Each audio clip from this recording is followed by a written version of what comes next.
মিথিলা নামৰ সুন্দৰী যুৱতীৰ বিয়া পাতিবলৈ বিচাৰিছে ল'ৰা।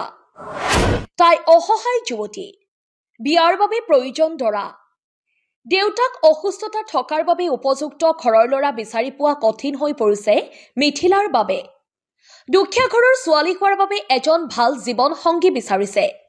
টকা পইচা নথকাৰ বাবে পিতৃ মাতৃয়ে যৌতুক দিব নোৱাৰিব তাইক, যাৰ ফলত যুৱতীগৰাকী বিয়াৰ বাবে হ'ব পৰা নাই।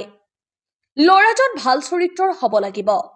বৰ্তমান সামাজিক মাধ্যমত ভাইৰেল দৰা বিচাৰি এইগৰাকী যুৱতীয়ে সামাজিক মাধ্যমত ইচ্ছাকৃতভাৱে ভিডিঅ' প্ৰস্তুত কৰি এনেদৰেই দৰা বিচাৰিছে, কিয়নো তাইৰ প্ৰয়োজন এজন উপযুক্ত ল'ৰাৰ। ল'ৰাজন যিকোনো সংস্থাপন হ'ব লাগিব, কাৰণ তাই বিচাৰিছে এটি সুখৰ সংসাৰ, যিয়ে তাইৰ জীৱনত সুখী কৰি ৰাখিব পাৰে। যুৱতীগৰাকীয়ে ফোন নম্বৰ দিয়া নাই। কমেণ্টৰ পৰাই বাছনি কৰা হ'ব এজন ভাল ভদ্ৰ ল'ৰা। ছোৱালীজনীয়ে যদি আপোনাক পচন্দ কৰে তেন্তে আপোনাক কমেণ্টত তাই নিজেই দিব ৰিপ্লাই।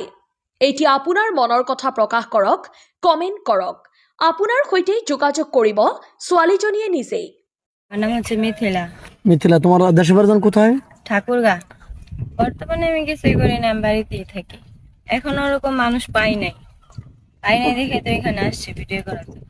আচ্ছা, পাই নাই বা আমার